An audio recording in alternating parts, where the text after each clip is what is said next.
Before we start this episode, I wanted to tell you that if you're looking for free dog training courses, you can take the Victoria Stilwell Academy's most popular free course, Building Your Dog's Confidence, right now by going to vsdogtrainingacademy.com. That's vsdogtrainingacademy.com. Okay, now on with the podcast.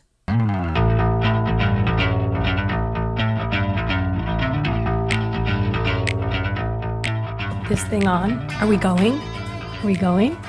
Hi. Are people coming? This is so exciting. I'm very excited. You know, I don't really know how to do podcasts without you.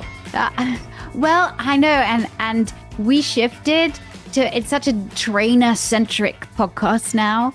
It's just like, you know, we geek out on all of these trainer stuff. And so, and it's become that. But you really were there right at the beginning. It was you and me, Holly.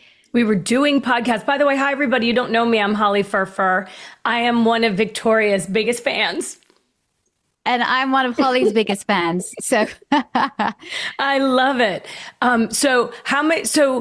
We're just going to wing this, right? You said we can wing it. So I'm really excited. Yes. So thank you for having me, because Victoria is celebrating a very special birthday. We'll call it a birthday instead of anniversary, because I don't know, somehow that seems more festive. But I was so honored to have you ask if I could come back, because for those of you who don't know, I met Victoria on the show. She saved me and my husband. Well, I should say she saved our marriage and then our dogs. Because we were on one of your first episodes in Atlanta of It's Me or the Dog, which we're celebrating. We are celebrating. We're celebrating 20 years of it. 20 years. It's 20 years crazy that they let you on TV at 9. I mean, how does that? And you knew so much. You are so kind. Yeah, it's a little bit older than that. It's 20 years of It's Me or the Dog. It's when I started thinking about the idea, creating the idea, and then I found a home for my idea in January. Okay, so wait, let's go back to the very beginning. So for those who don't know, and hi, everybody, Ruth is there, Benoit, I'm going to say Benoit, Benoit, Benoit, Jenny, Marion. Hello, everybody. While we're talking, Kent, hi. If you guys have questions for Vic, because we're just going to talk all things Victoria, It's Me or the Dog, everything that she's doing, dog training, whatever you want, go ahead and put your question in the chat and I'll get it to Victoria. But okay, so let's go back to the beginning. And by the way, welcome everybody who's listening on the podcast. Again, it's all kind of magic to me. Like, I call my phone the magic lantern, so I don't know how it's happening, but we're here. So go back to the beginning, because you were a working actor. You were traveling the world, West End in London. Like, you were like a famous actress. And then you said, I'm going to take a switch. So what happened? I had, in order to be able to go to drama school, I'd been to university. And of course, you know that way back, going to university in the UK is free. Doesn't matter what university you went to, it's free. So I'd gone to university, I got my degree, and then I wanted to go to drama school.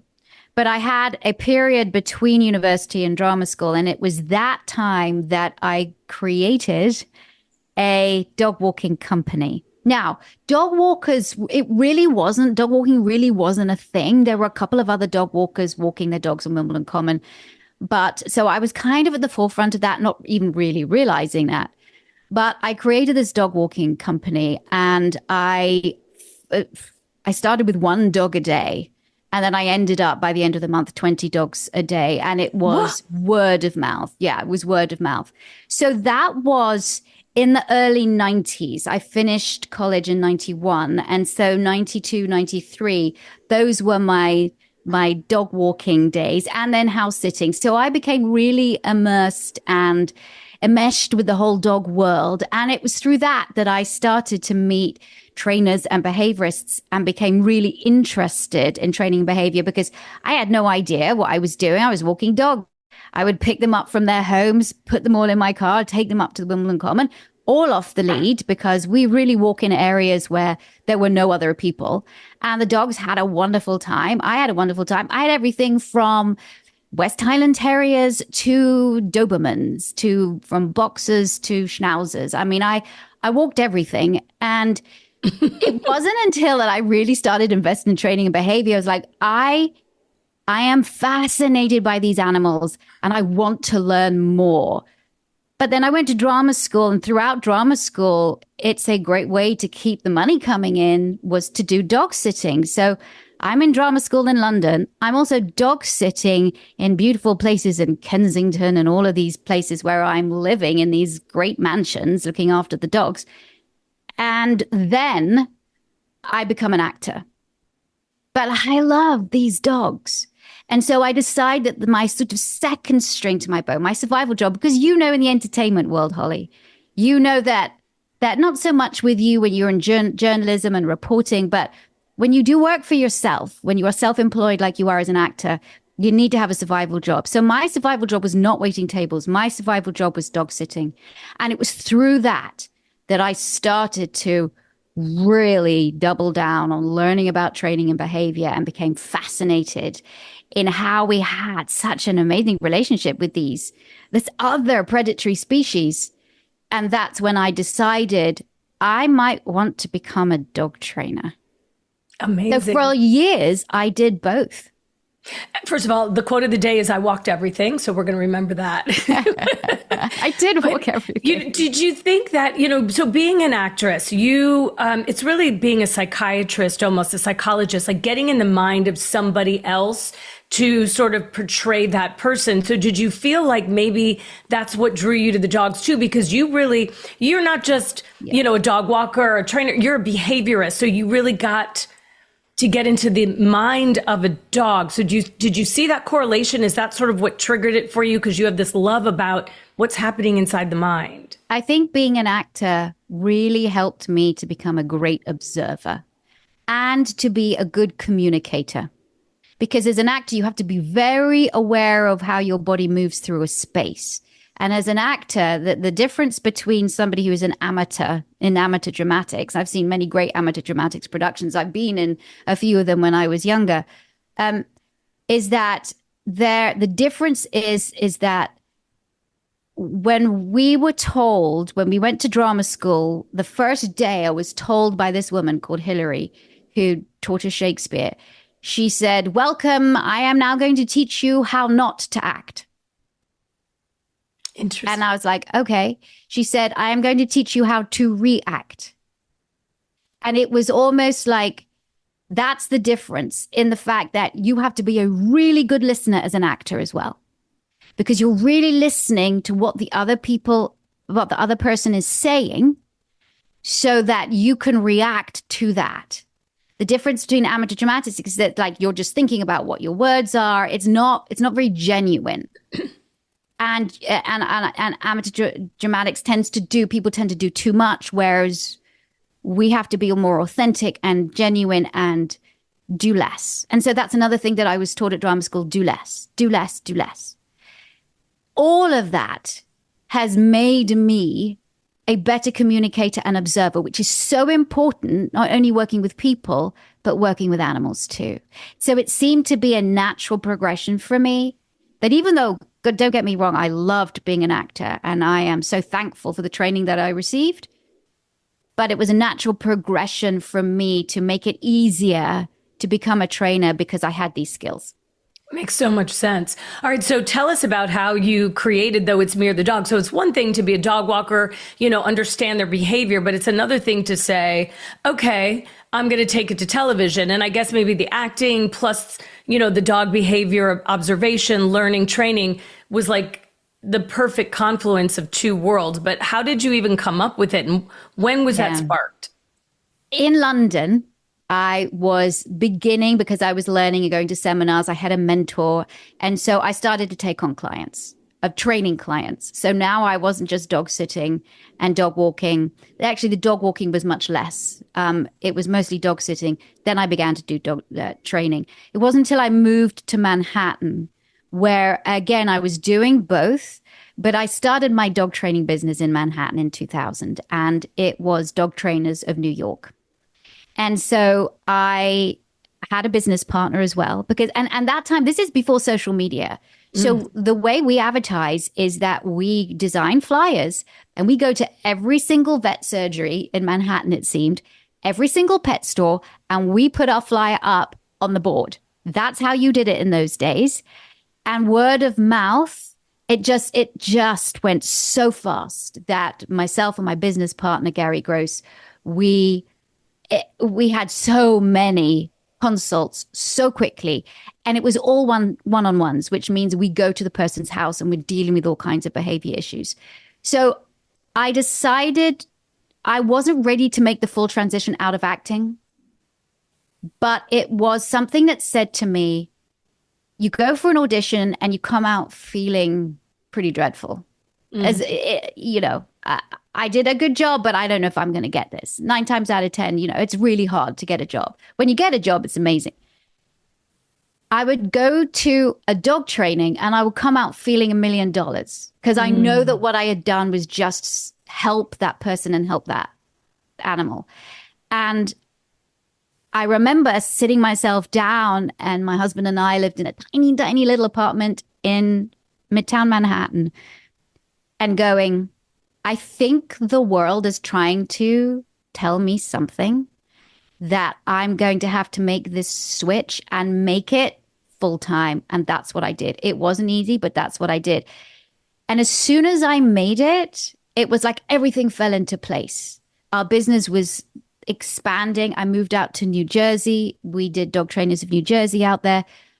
And so business was just booming.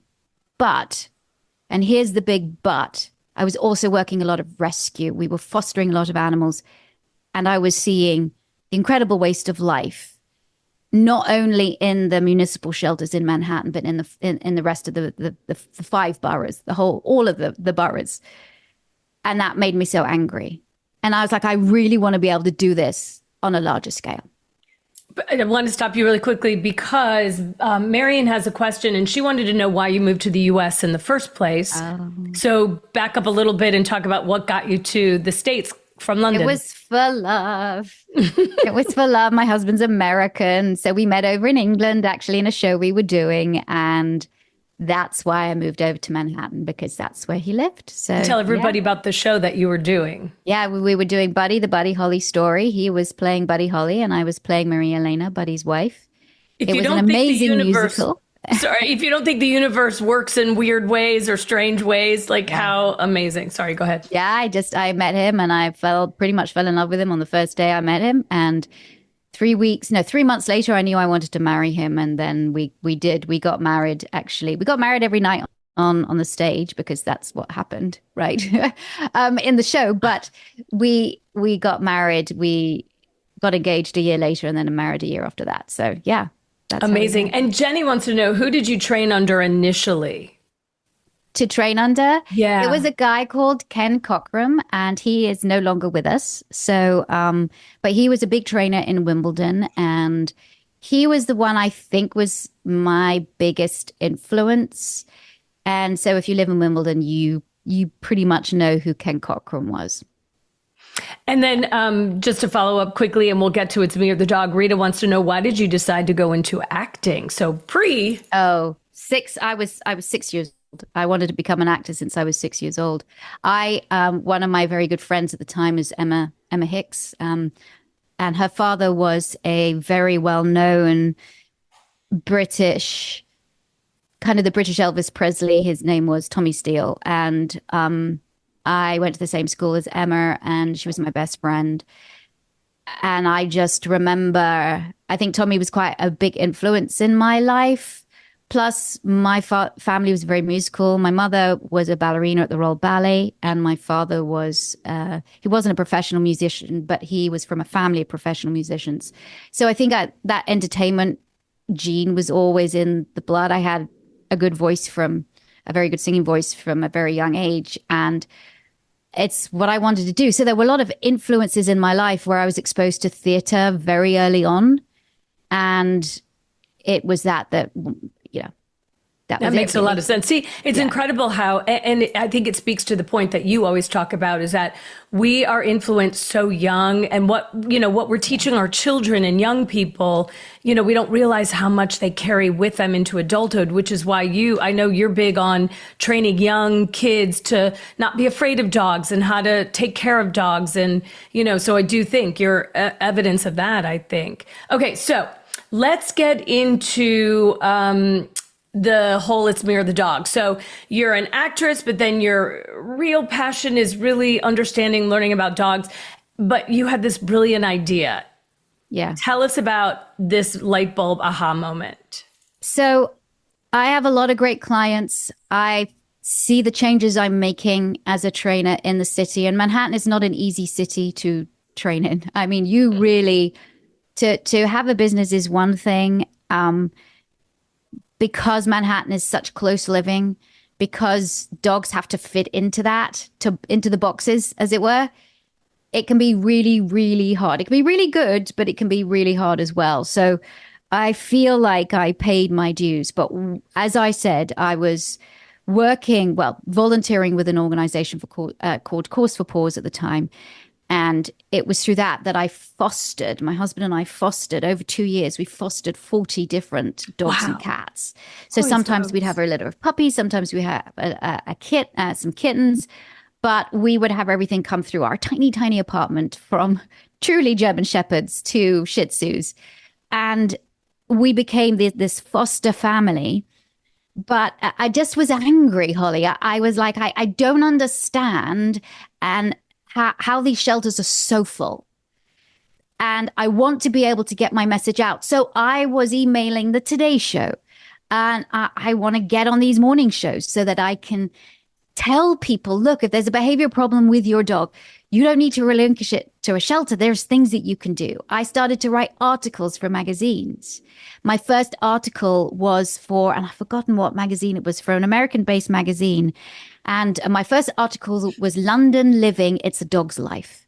And it's about the difference between the lives of dogs in London to the lives of dogs in Manhattan. And so I had been working on that. And then I had thought of, like, I need to do some kind of television to get this out to a larger audience. And then in January, so 2024, November, around this time, I'd begin to percolate all of these ideas. 2004. 2004. You said 24, but Oh my gosh. No, 2004. Sorry. I'm so enmeshed in 2024. In 2004. And then in January 2005, it comes to me. This is it. And I pitched the idea. And it was on, I didn't remember exactly what day it is. It's January the 17th, 2005, was the American version of the Super Nanny that aired on ABC. I watched that. I had a daughter at the time. I mean, I still have a daughter, but I was a new mom at the time. And she was about 6 months old. And yeah, that was it. I watched that and I was like, that's it. That's it. I do that with dogs. And so I ran down to my computer, emailed my idea to the production company, which is a British production company in Brighton called Ricochet Productions. I have a great idea for a new show. It's called Super Trainer. And instead of kids, it's dogs. This is me. This is what I do. And the next day they called me. And you got on it pretty quickly. And then you filmed sort of a sizzle reel, like you gave them an idea of what it would be. And then they were like, go. And we filmed a pilot in March in the UK. And we started filming April, May time. And I think it started airing in May, June. Yeah. So we were filming as it was airing. And I think it was just 6 episodes. And the last episode, I remember I was driving this VW bug, this white VW bug that they gave me, that you see me arrive in the very, very beginning episodes. You see me arrive in this bug. And I remember it was towards the last, I think it was the last episode we were filming, and I was packing my case and putting it into the bug, and the producers had come up to Leeds where we were filming. And that's always a good sign when the producers come up to Leeds.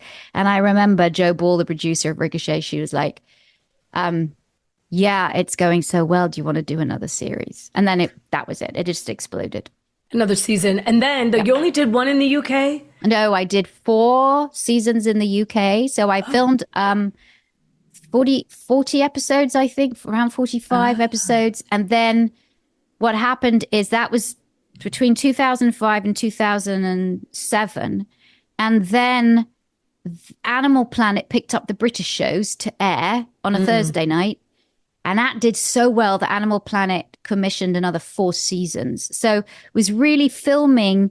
We did 110 episodes between 2005 and then 2012. And then it was a long break, as it were, for It's Me or the Dog. I'd been doing shows for CBS and for Sky Television. I created another show called Dogs with Extraordinary Jobs that I wrote and produced and created with Oxford Scientific Films in the UK.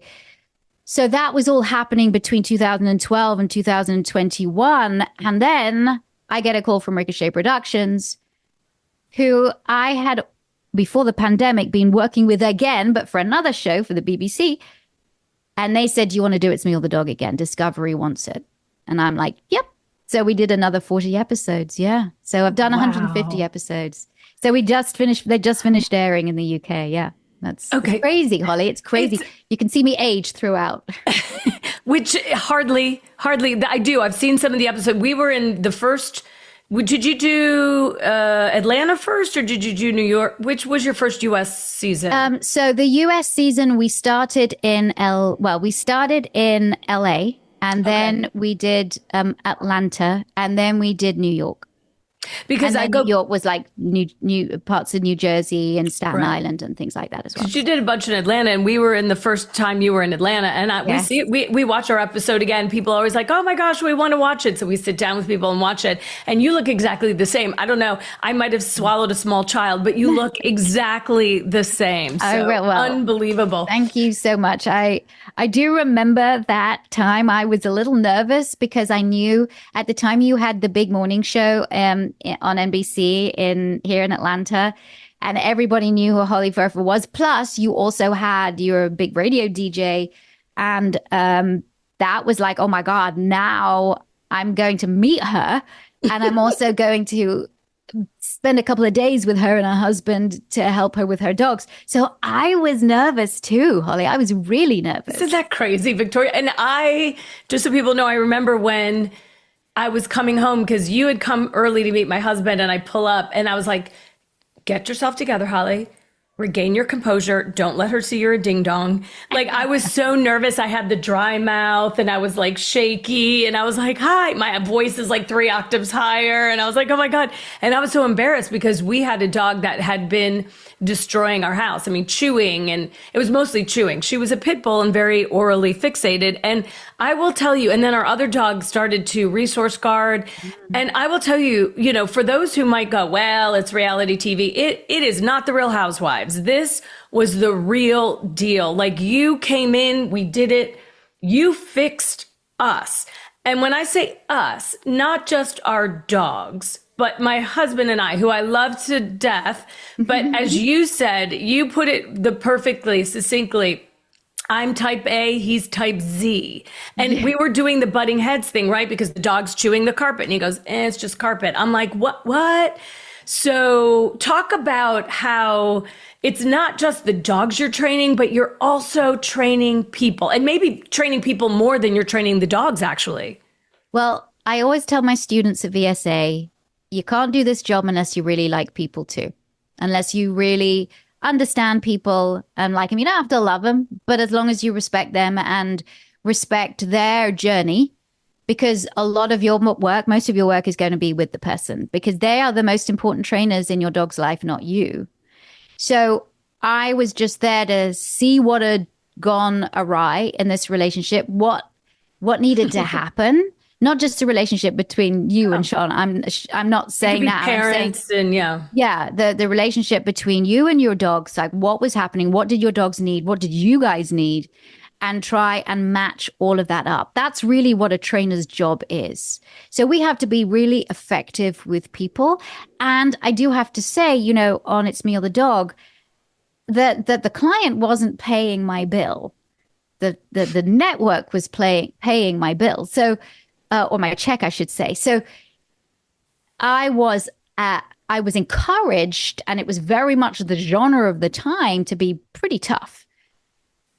Super Nanny was kind, but she was very direct. And so they wanted me to be that. And, all of the sort of the black clothing and everything to begin with, it was more like I wear black and I wear tight stuff. And so that wasn't, but that was sort of me. But the kind of whole dominatrix and telling people off, that was something that I wasn't very comfortable with because that's not me. But I feel like when we came to America after England, when we came to America, Animal Planet gave me more license just to like, you just be you. So the training was still, it's not Real Housewife. This is not produced. This is, I come in and the cameras, they pick up what happens. Yep. 100%. To call our show, this is not reality. This is actuality. That makes sense. Okay, so we've all seen the show. We know it. We love it. So now it's time to peel back the curtain a little bit. So tell us, probably one of the most difficult episodes that you've done and why. Golly, yeah, there have been a lot of them. Really, really complex. I'd say one of the most complex ones was a Pit Mastiff mix with, I think, a little Labrador in there too. And it was, I think the big family dog. lived in, big dog. And the family lived in New Jersey. And this dog had such terrible separation issues. I mean, panicked when left by himself that he had gone through the windows of the house. And the 8th time that he had done it, they called the show, they called me, and they were desperate. They had tried. I mean, when you say they tried everything, they truly had. When people say, clients say, well, I've tried everything, we go, yeah, not everything. You haven't tried everything. But these people had done so much for their dogs. They'd had dreadful trainers as well that had put your dog in the crate in the garage and then he can't mess your house up because the house was destroyed. As the husband said, it looks like a crack den in here. It was destroyed because the dog panicked so much he destroyed everything whilst they were out.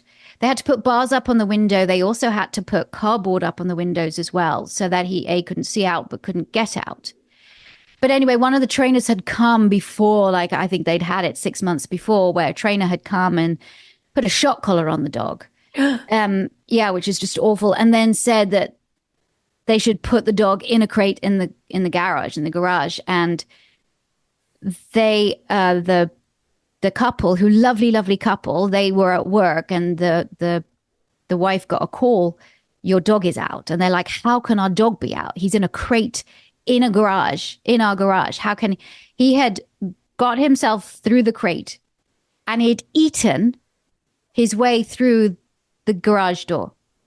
It was a wooden garage door. He'd eaten his way through it and he'd gotten out all in a few hours. Can you imagine the panic that it takes to do that?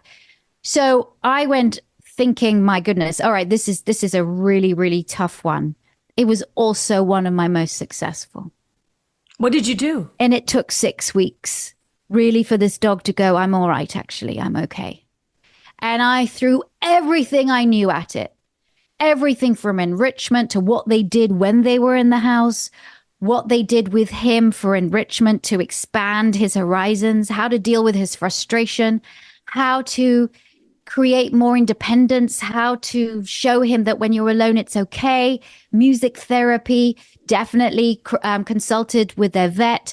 So there was a medication at the time, specially designed for dogs with separation anxiety, but you can't just give medication and think that the dog's going to be fine. And it's not a medication that is going to like make the dog sleep all day at all. It just cuts down that panic. So along with that, and that takes about a good month to work with the meds. So, but everything you have to do. So I threw everything at it. In 6 weeks, that dog was able to have some alone time. And I think that was, they were so grateful. And he had scars all over him where he had jumped out of this window. He was the most divine dog, Scooby, but he's a big dog. And he's kind people were frightened of him in the neighborhood because he is a big dog.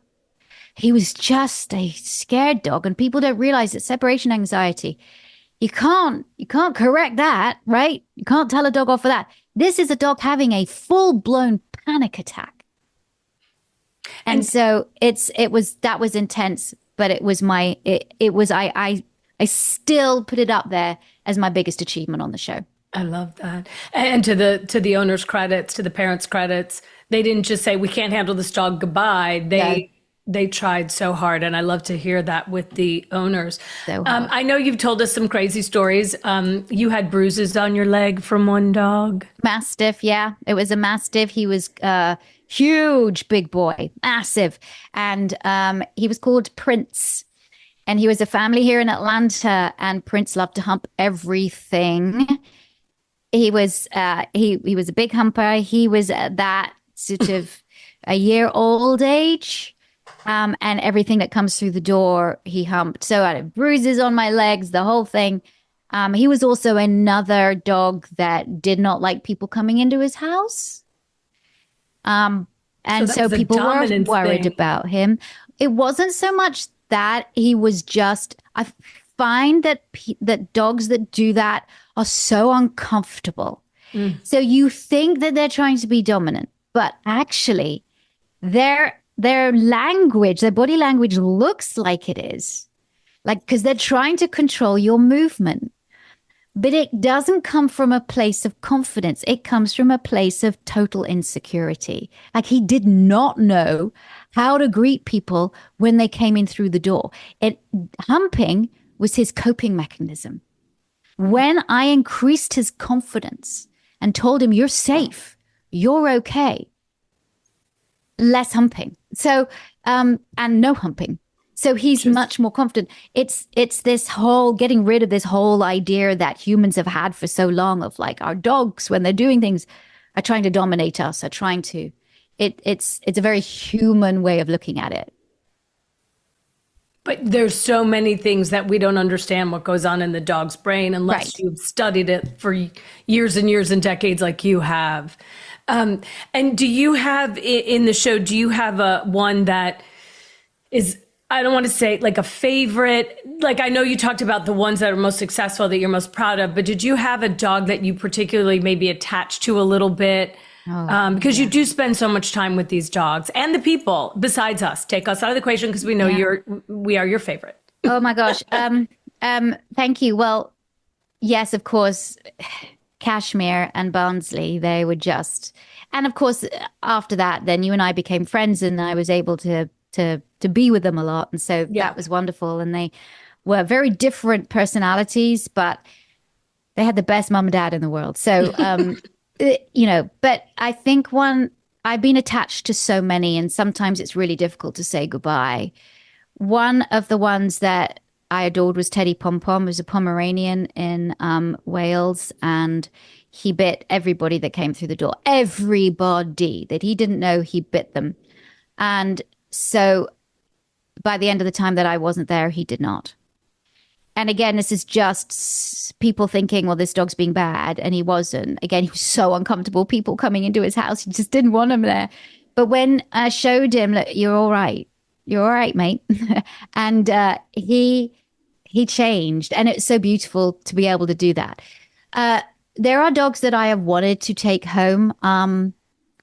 Golden Retriever in New Jersey that I could have so many of these dogs I wanted to take home. You spend so much time with them, you bond. Yeah. They bond to you, I'm sure. Yeah, I do. Wow. And I can't really say, just because there's been so many dogs that not only have I wanted to take, but my crew have wanted to take. Yeah.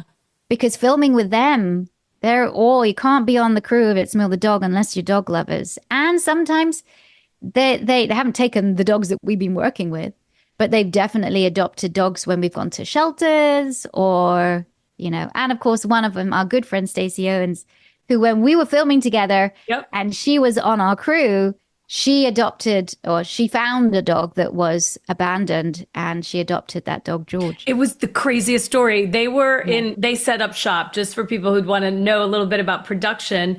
The crew set up shop in our garage so that they had all of their equipment and everything, and it was all safe.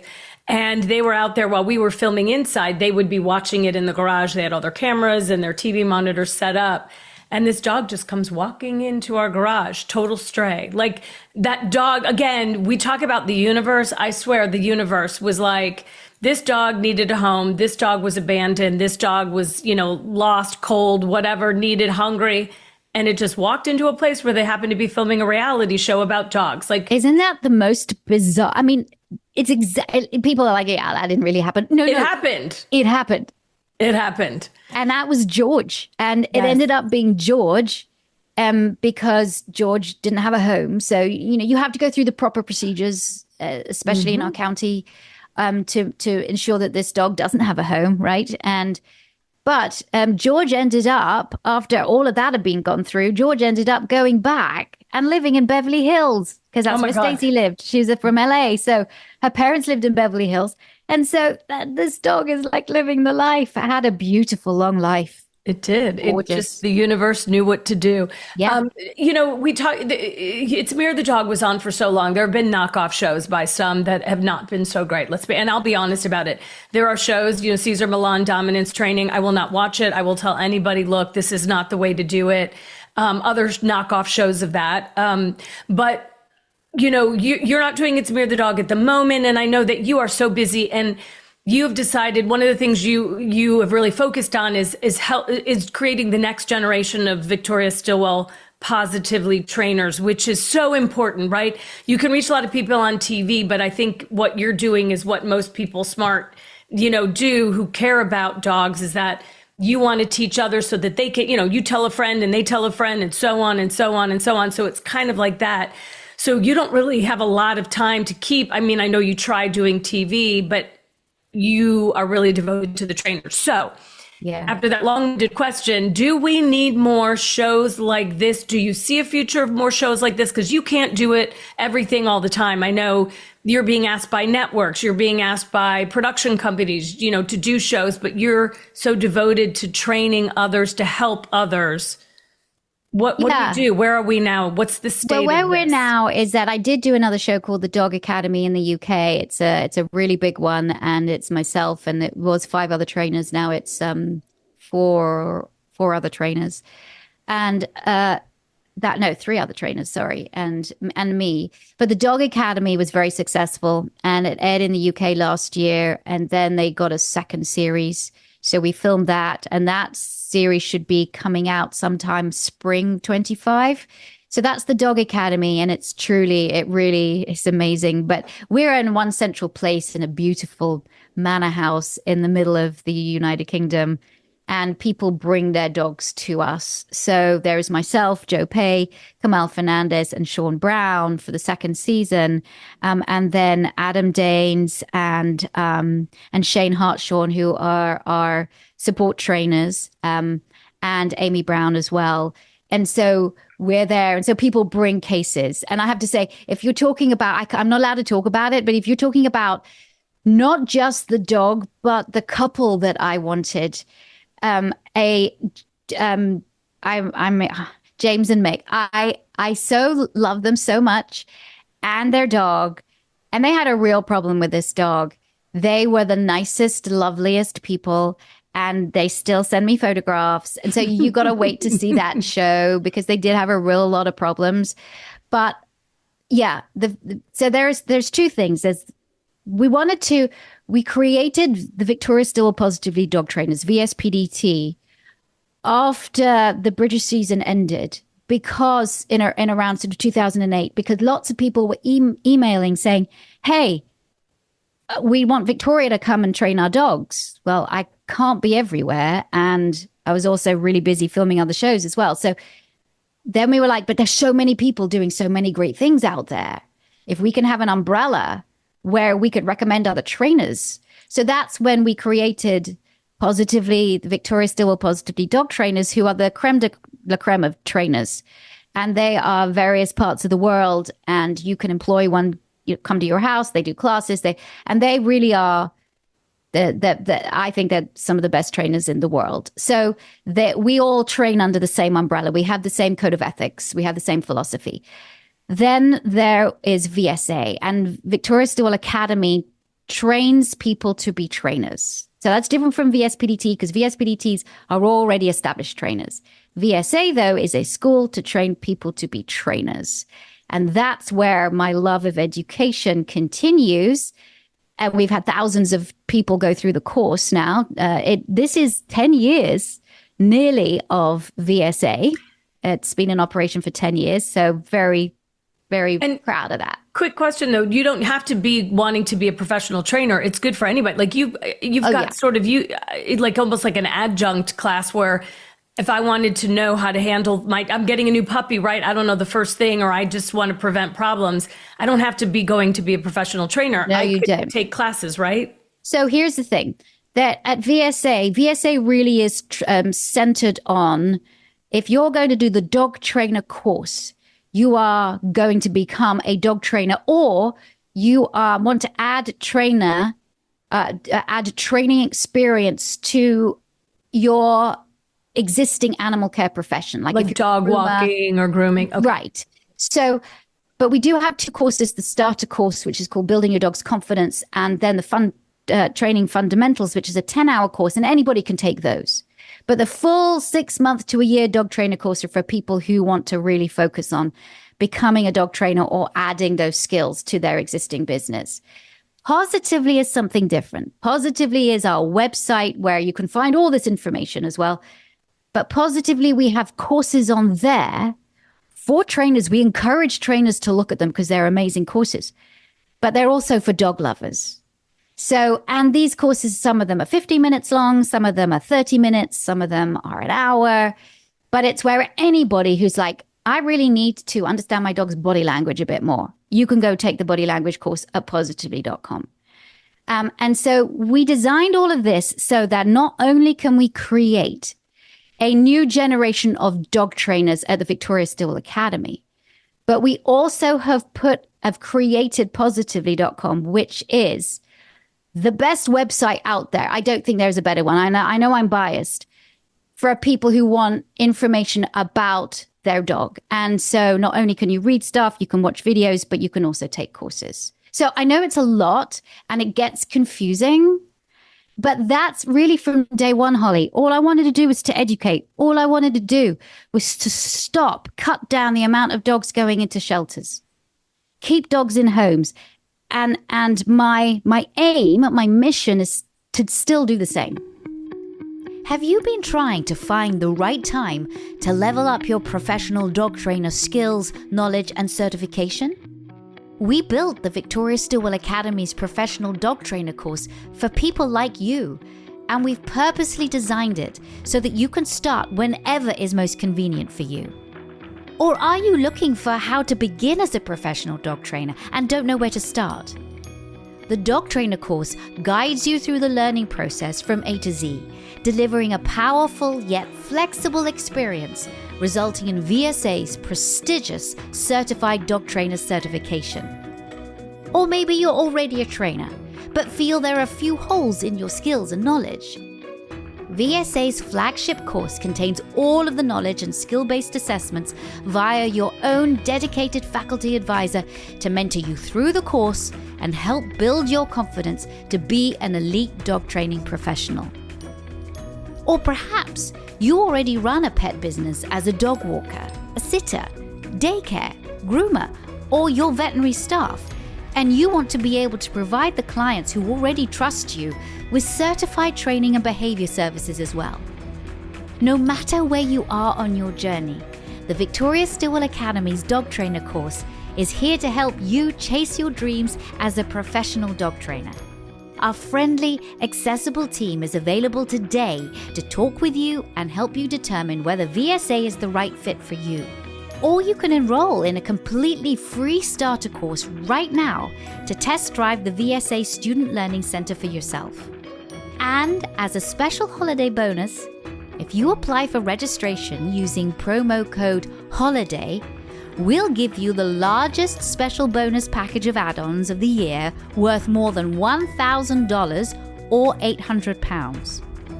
With promo code HOLIDAY, you'll get a Positively gift card worth up to $250, a free registration to the upcoming Dog Behavior Conference, a free year of Positively TV, a personalized signed book, and a free private one-on-one coaching session with me. Just visit vsdta.com to get in touch, enroll in a free course, or apply now. That's vsdta.com. Again, go to vsdta.com to learn more now. I can't wait to see you in class. Going back to the show, because I know we're celebrating 20th anniversary, and I love the fact that it's gone from starting there, doing, mass audience, and then basically taking all that. It's a culmination of both. But I do have some specific questions about the show. So when you film the show, tell people, I've seen it, but for those who don't know about TV and what it takes to create something like this, briefly tell us about the filming process. And it was a big crew. I mean, you don't have a massive crew like a film crew, but you've got a big crew for a TV crew. So what is it like? Peel back the curtain a little bit, what you would go through every day. Okay. So when we began, we used to have about 3 days with people. The production team would go and film a day by themselves with a family to see all the issues. And then I would go in for anything from 2 to 4 days. Now, in these last 40 episodes that I filmed in the UK, I really only have 1.5 days, right? The crew doesn't go in before. We just rely on footage that has been taken with their cell phones or the family's cell phones, so we know what the issues are. And then we go in. So, or maybe you might have a producer. You definitely have a producer go visit them, and they might do some filming when they're visiting the family to set everything up.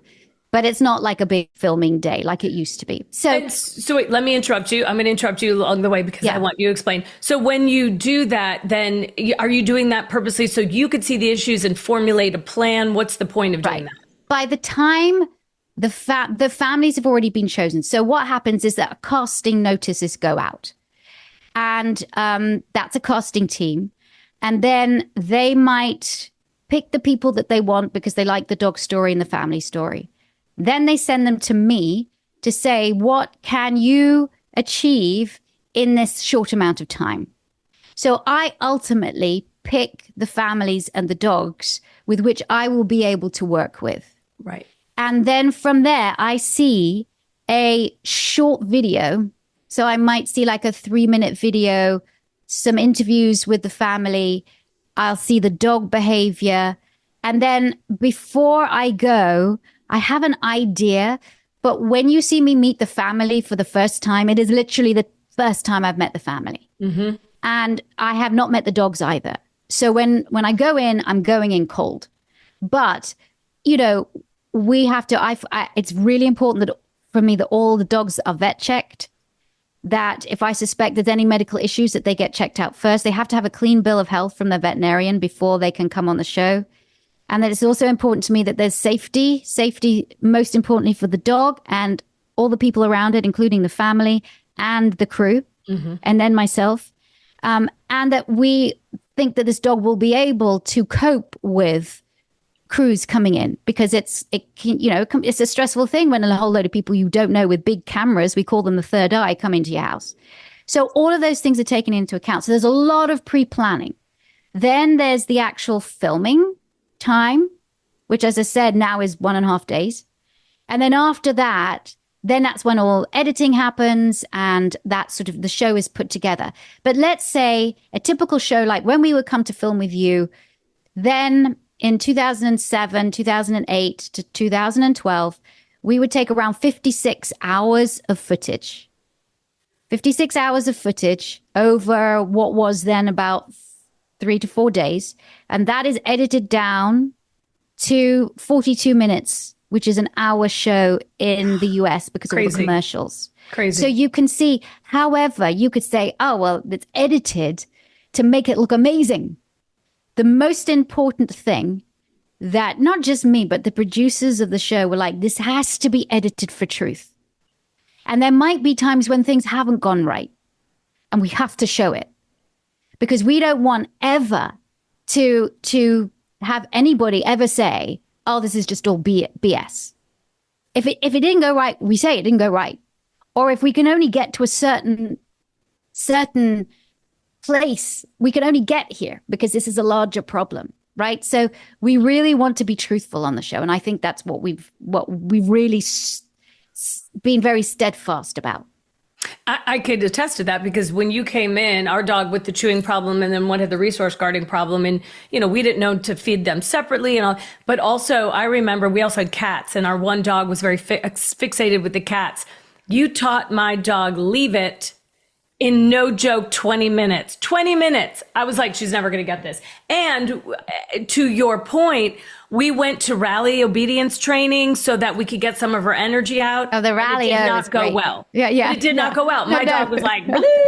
And you said, and we showed it, like it, and she was not interested. The other dog we had was like, this is great. And he was all in, but he didn't have any issues. And our pit bull she was like all over the place. And you're like, well, it doesn't work. But there were some things we were able to do with her and take it home. So I do know that this is truth. Absolute truth. Yeah, okay. Yeah. I want to get to some questions here if it's okay.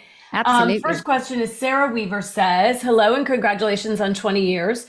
I grew up watching It's Mir the dog and you are my hero. I think a lot of people can say that. Thank you. I would grow up to be a dog trainer myself at 11 years old. I sent an email to your team earlier this month about what and how we as dog trainers could use operational condition reinforcers to better our training sessions. Would you mind touching on this briefly? And thank you so much for everything you do. This is a great question. And yes, it's very technical, trainer speak, but I'll attempt to answer it. An operational conditioned reinforcer is also known as a secondary reinforcer that is paired with a primary reinforcer.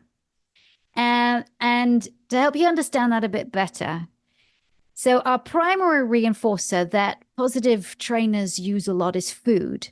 But it can be praise, it can be play, it can be toys, it can be something that's pleasant, is our primary reinforcer. But sometimes we will pair that with a secondary reinforcer. And that secondary reinforcer might be the word yes. It might be the click of a pen. It might be using a clicker. It's a sound that we can pair, that's just an example, we can pair with our primary reinforcer. So when the dog hears the sound, it then knows that it's going to get whatever we've paired with that sound, a piece of food. So let's say I say yes, and I treat the dog. Yes, treat, yes, food, yes, food, yes, food. And I build that up. I charge it up. I can do that with a clicker too. I can go click, treat, click, treat, click, treat, click, treat. And after a while, the dog realizes that that click means that something good is going to come, like food. So that is an operational conditioned reinforcer. And positive trainers, when trainers talk about operant conditioning, we're talking about the 4 quadrants of operant conditioning. And operant conditioning really is learning through rewards and punishment. And the 4 quadrants of operant conditioning are positive reinforcement and positive punishment, negative reinforcement and negative punishment. And when I use the words positive and negative, this is not about good and bad. It's used in the scientific sense of positive, meaning adding something to increase or decrease a behavior. And negative means taking something away to increase or decrease behavior. Now, I'm a positive reinforcement trainer. I add good things to increase the likelihood that behavior is going to happen. And I can also, I like to use my word yes, and I pair my word yes with food so that whenever the dog hears that word, they know they're going to get some food. I don't really use clickers that much in my training, but I can. And clickers are so great to teach dogs different things, including shaping behaviors in dogs.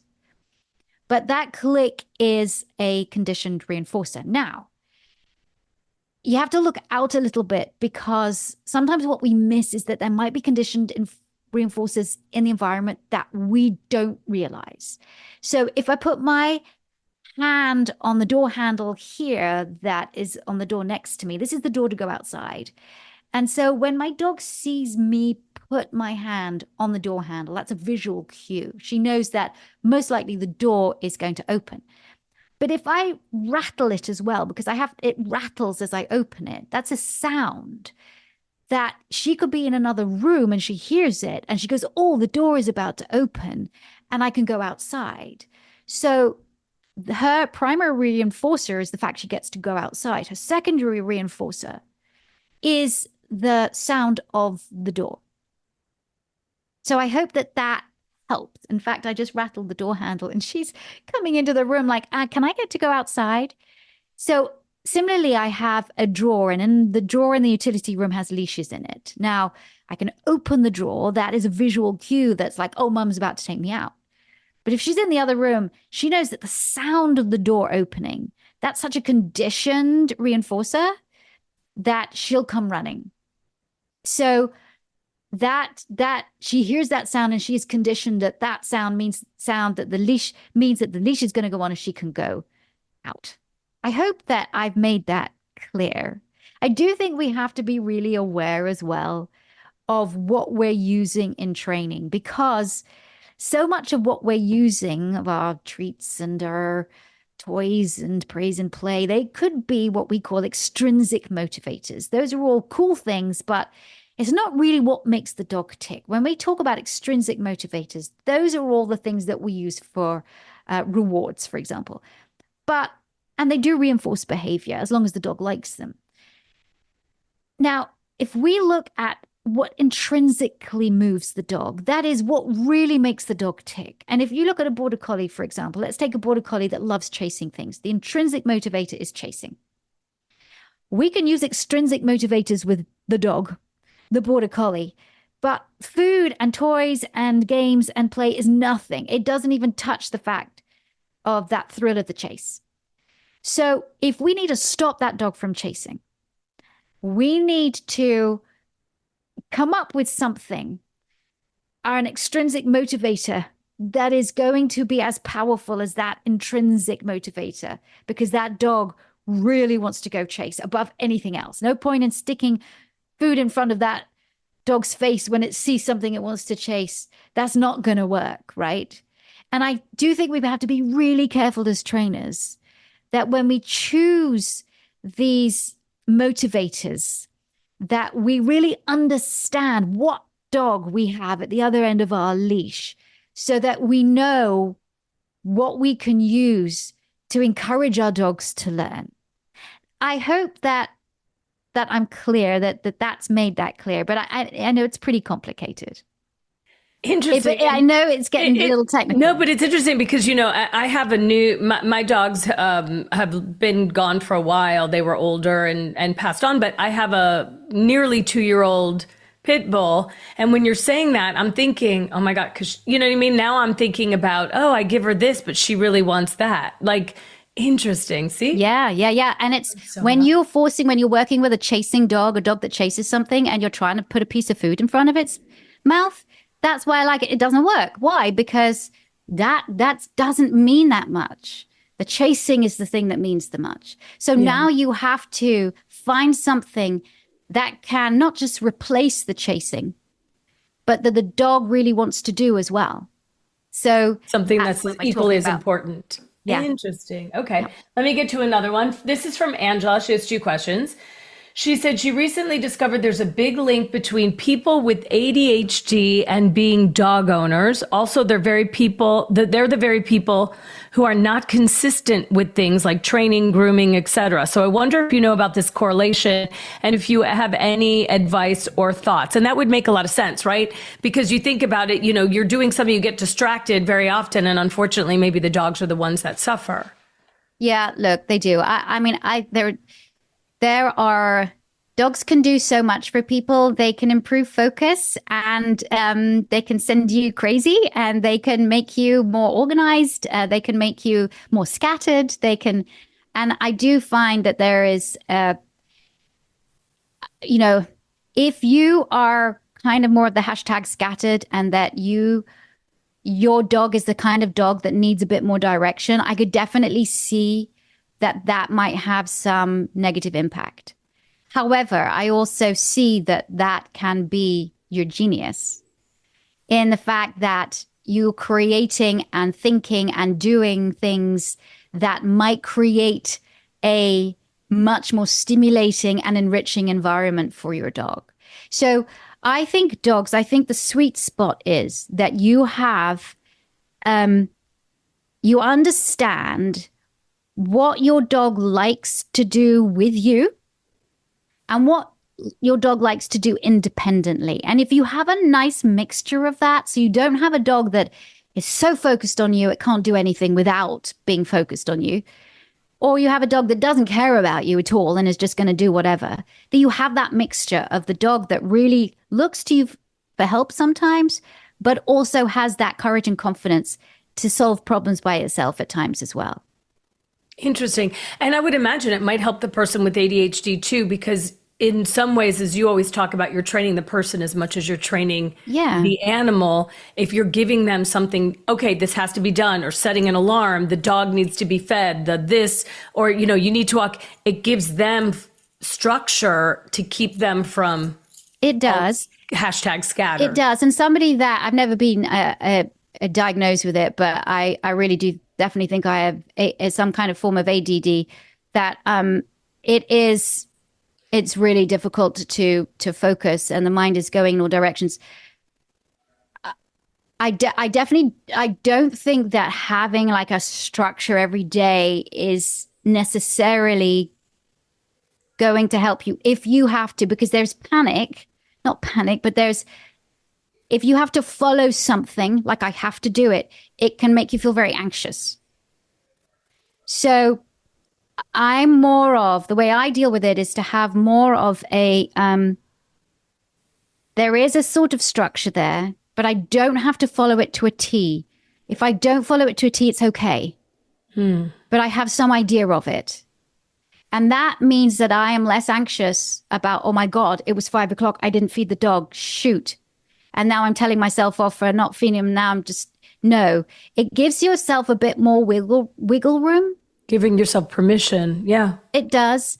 And I do find that looking out is really important, because the more you look out and the more you can move, the more focused you can become. That makes very much sense. Yeah. Sarah wants to know it's kind of like picking children, but what are your top favorite breeds to work with? She said, I won't ask your least. All walks of life are important, but maybe which are most challenging and which ones are ones that you find most enjoyable, if there is such a thing? So sorry, what was the first bit? What are the top favorite breeds to work with? So which dogs do you really like working with, and which ones do you find most challenging? Okay. The ones that I find are like, most eager, pit bulls, any bully breed. They're like, they have. So, I mean, I'm not just saying that because you're on here, Holly, and I have Artemis now. But those I find they are incredibly gamey dogs. Like, give me something to do. I'm going to learn it and we're going to have fun with it. And that's one thing. I find German Shepherds incredibly complex and incredibly sensitive, and they teach me a lot. I find that Border Collies are just a dream. Border Collies make you look good, even though you're really, because they're like, okay, I did it, next. But then they can be quite challenging because they're always one step ahead of you. I love, as you know, I'm a Chihuahua person. I love little dogs as well, because I think they're given a bad rap, a lot of them. I think people go, oh, yeah, the big dogs are the difficult ones to do, and the little dogs are easy because they're little dogs. And that's just a really kind of uneducated way of looking at stuff, because when I have like chihuahuas, I just did 5 chihuahuas in the same house. How do you stop 5 chihuahuas from fighting each other, from barking at anybody that comes in the door, and from stealing food?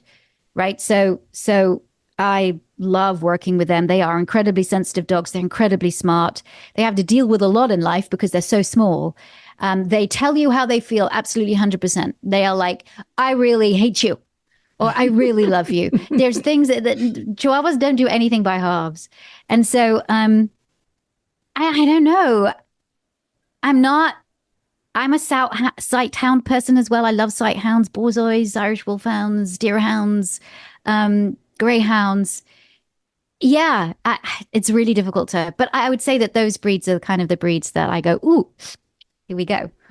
You roll up your sleeves. The breed types, yeah. I want to give a shout out to Gina because as I'm looking at the comments, Gina says, I have to find this again. Gina's basically about to graduate from the academy. So good luck, Gina. That's awesome. She's how exciting.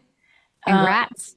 Yes. Any words of advice for Gina as she's about to walk down the aisle, so to speak? Yeah. I always say once you graduate and you come out and you're like, oh God. I mean, we prepare you very well for talking with families and the business end of it as well as dealing with dogs and working with dogs. But it's still scary when you come out the other end of like, okay, now I've got to do this. And so I always say slow and steady wins the race and don't go above your pay grade. There are so many advanced courses that you can take that will take you if you want to specialize in something like aggression or you want to specialize in separation anxiety. And there are great courses and great people that have devised fabulous courses. If you want to specialize in reactivity, we are about to unleash our reactivity course for trainers and for dog lovers out there. So that's coming very, very soon. And we're also developing now and writing a master trainer course for reactivity. So I'm very excited about that. Oh, that's great. But we always encourage our students. You've learned from us and you've learned a lot, but you will never stop learning. You must never stop learning because there's so much more to learn. And as you're like thinking about, I don't know what I'm going to go into, just start with family dogs. And then if you want to specialize in something, start with that, go with that and focus on that. I have many of my trainers, they don't do anything except working with aggression. Nothing at all except aggression. That's their specialty. And I have other trainers that like, I don't want to even touch that. I'm specializing in puppy rearing. Or other trainers that like, I'm not into that. I'm doing agility now. I'm specializing in agility and that's what we love. And I know it's so important. I had a reactive dog and it was so frustrating and it was so disheartening, but you know, it's hard. It's hard on the people. And I don't know much about except for what you have taught me, which made it so much better because I would cry. I mean, literally panic tears when I would walk the dog, but I had to walk him. And I can't tell you how many times I cried walking my dog just because he was so reactive and I couldn't control it. And, you know, he was feeding off of me, then I was feeding off of him. So thank you for that because we need more of those. And I love what you said, you know, we're life learning, right? We're all life learners. So we should be life learners on anything and everything. So important. Layla wants to, you know, she made a comment. She said, I'd love to do the academy, but I'm in the UK. Oh, no, the academy's in the UK. So I think the dog trainer course is an online course. And so it doesn't matter where in the world. We've had people take it from Australia, New Zealand, Taiwan, I mean, everywhere. So it's an online course that's available to everybody. And throughout the course, everybody who does the online course, because it is an online course, everybody who does the course, they get a faculty advisor, a dedicated faculty advisor that you have around 26 hours with that dedicated faculty advisor. So there's somebody the other end of Zoom that is with you at various times on your journey. But part of the dog trainer course, we have the in-person add-on track. If you want to have a broader experience and work more closely with myself and other faculty, both online and in person, you will do the in-person track. So that's the online course with an extra added in-person track. And so that's cyber classes, real-time cyber classes, that's meetings that we have. And then every student that does the in-person track comes for a week with me and my faculty where they get hands-on skills with dogs. And we have one that happens in the UK every year and one that happens in the US every year. So it's either Manchester or it is you come to Atlanta. So yeah. So I just want to make that clear that it is an online course. It's just we have add-ons to it if you wanted to do more of an in-person and have that in-person experience. There you go, Layla. There you go. All right. Somebody said we rescued two husky crosses that are siblings. They love me. They love playing with me in the garden, but if we're out, I throw the ball for them. I have to get the ball because they're not interested. And how do I get them to ignore cats? Okay, so there's a lot going on there. But I know you've told me we rescued our dog and we wanted two from the litter, and the woman who rescues out was a wonderful woman. And she said, no, you can't have two from the same litter.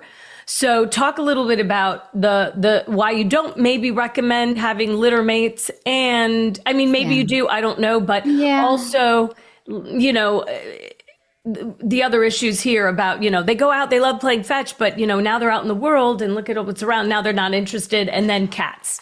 And cats, I could say, I know that because that's the leave it. But go. Yeah, right. Well, look, when you have dogs from the same litter, especially if, you know, male and female, that can work. But sometimes having two females from the same litter is not advisable because interbitch aggression is very real and very violent and very difficult to stop. So, but when you adopt two puppies at the same time, whether they're from the same litter or not, the problem is that they have each other, which is great in some aspects. But when you're raising a dog, you really want that dog to imprint on you. And so it's like a delicate dance of like, how am I going to get these dogs to listen to me so that I'm still important in their lives, right? That when mom says, hey, listen to me, that they do. That they don't have each other to distract them. And I think that's what's going on here. So a game of fetch is very different to, I can now chase that cat. It's very different. The game of fetch has rules. You're at the other end of it. It's fun, but it's nothing. It's nothing compared to the fact that I can go chase that cat. We have to understand that our dogs, at the end of the day, are predators. Very effective predators that we have domesticated and brought into our homes. Our dogs still have jobs. Huskies have a job. They have very, very high, most of them, stamina. They have a lot of energy and they need to do what they were bred to do in many, many respects. And so does that mean that you got to take them and put them, a sleigh behind them so they can pull it? No, you don't have to do that. But you have to create some kind of way that the husky feels like they're fulfilled. And playing fetch is fine. But when a dog goes, oh, that's a cat, it moves. Well, that's something that moves, and it moves in a fast way, in a weird way. It's prey. I'm a predator. So naturally, that's what I'm invested in. That's what I'm saying. Your dog's chase/prey, instinct/drive, whatever you want to call it, comes out. And you are going against that, stopping your dog from being able to do what, remember what I said about reinforcers? Not the extrinsic playing fetch, but intrinsically, I really want to go and chase that cat. What I do with that cat when I get it, I don't know. But I really want to chase that cat. It's a really tough issue. And so when I have an issue like that, and I have two dogs, I have to work with one dog, and then I work with the other dog. And then once they're good together, then I put them together. But I have to use a lot of management in the beginning. And management means I have to prevent my dogs from rehearsing behavior I don't want them to do or that is dangerous or unsafe. That makes sense. Yeah. Got it. And so this another question that Angela had, and I don't know how much time we have, but I'm having fun if you're having No, this is great. We got about another 5 minutes. Okay, we'll do 5 minutes. One more question from the chat, and then I have a couple questions. I've recently discovered there's a big link between people. South Korea has the lowest birth rate and continuing to drop. So dog ownership is becoming huge. However, people don't really know how much about how to train dogs. dogs here, I guess she may be there, are very reactive as a result. Any thoughts on doing things more internationally, doing more? Yeah. Well, look, this is where traveling a lot is important. And, going to, and in fact, I met and I don't know what his name is, and I'm really sorry, but I was in South Korea a few years ago, just before the pandemic, 2019, I was there. And I was there to help the Humane Society International close down another dog meat farm because it was a real problem out there. As dogs have become more part of the family in South Korea, the campaign against eating them for meat, which doesn't so much happen in cities anymore, but certainly still happens in the rural areas, has now got to the point where it is going to be, and I don't want to speak out of turn, but last year, I think they passed a law or announced that the dog meat trade was going to be made illegal in South Korea, was going to stop. So that was really great. When I was in South Korea, not only doing that, I saw there was a load of dogs everywhere. And that's great. Mostly small dogs. I didn't see a lot of larger dogs. But I think when you go, when you treat or bring dogs into your family without really understanding, so that I think a lot of people get dogs to serve them without really understanding what they have at the other end of their leash. And so because the dogs are not getting the right education, they're having real difficulty coping with the world around them, which is why you're getting reactivity. So get me out of South Korea, and I'd love to do a series of talks. I loved Seoul, by the way. I love the people that I met there. And yeah, it is just a question of, I was in Hong Kong 15 years ago, similar sort of thing, where I gave a series of talks with the Hong Kong SPCA out there and other organizations to do this exact thing of like, how can we not only encourage dog ownership, or guardianship, I should say, but if you have it, what can you do? Like, how is it best to treat a dog coming into your home? So I would like to come carry your bags. Yeah. I've only been to South Korea once, and I would love to come again. So I'm in. Yeah. I'm very much in. Yeah. Okay. I know we don't have a lot of time left, but I would like to do something really quickly with you because you are one of my best friends in the universe. We have been, since that It's Me or the Dog episode, we've been inseparable here in Atlanta. Yes. We get into trouble all together all the time. And I know a lot about you, but I think a lot of people don't know that much about you. So I do a lot of interviews as a career. And yeah, you do. You've interviewed everybody, haven't you? I've interviewed a lot of people. Yes. Everybody's on my list, but I haven't gotten there yet. Okay. But I mean, when we're talking like major celebrities, like you have. Anyway, oh, yes. You're great. Yes. So. Oh, and I have stories. Maybe we could do another something. Yeah, right. I will spill the tea. At this point, I'm old. It doesn't matter. Okay. So at the end of interviews with famous people, I like to steal from James Lipton, who stole from Bernard Pivot, and ask you some rapid fire questions just so people know who Victoria Stilwell really is. Okay. She didn't tell me she was doing this, by the way. I just Totally unplanned. That's why it's going to come out the best. First thing is, what is your favorite word?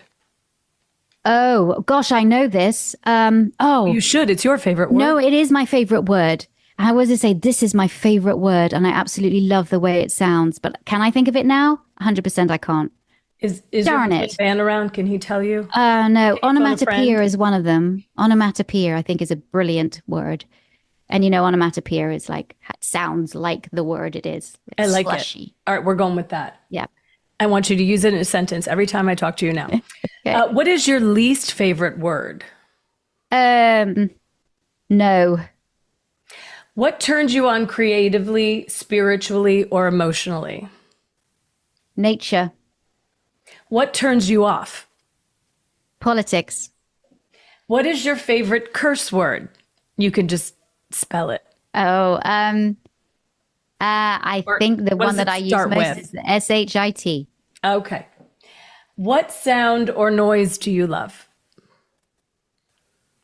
I love the sound of tennis balls I'm playing tennis because it reminds me of my childhood in Wimbledon. What sound or noise do you hate? I hate the sound of people partying late at night when you're trying to sleep. I like it. What profession other than your own would you like to attempt? I want to be Holly. I'd love to be a journalist. I was talking with Van about this the other day, my husband, and I was like, there's other stuff but I really love to have tried journalism. You still can. Yeah, I'm a little. Well, you do. You write. You do a specific kind of journalism. Yeah, I do. But I mean, that sort of the 60 minutes kind of stuff, that would be my bag. Yeah. I get you. What profession would you not like to do? I would not like to be a garbage collector. And if heaven exists, what would you like to hear God say when you arrive at the pearly gates? That all my family's there and all the dogs that I've ever had are there too. Perfect. Victoria Stilwell, congratulations on 20 years of It's Me or the Dog. And I cannot wait to see. You've got so much. I mean, that's just where it sort of started when we knew, even though you'd done so much before that. And you have grown this empire that is, gosh, rescued tens of thousands of dogs and people. So thank you for everything. And thank you, Holly, for coming on here. When I asked you, I was like, well, she's the best interviewer ever. And so who can I think of better than to ask these questions and everything? It's you. And I just want to say you are such, obviously we have most of our dogs in shelters here in the southern part of the United States are bull type breeds. And you are a huge supporter of the pit bull. You have, unfortunately, your two babies did pass away and they lived to grand old ages.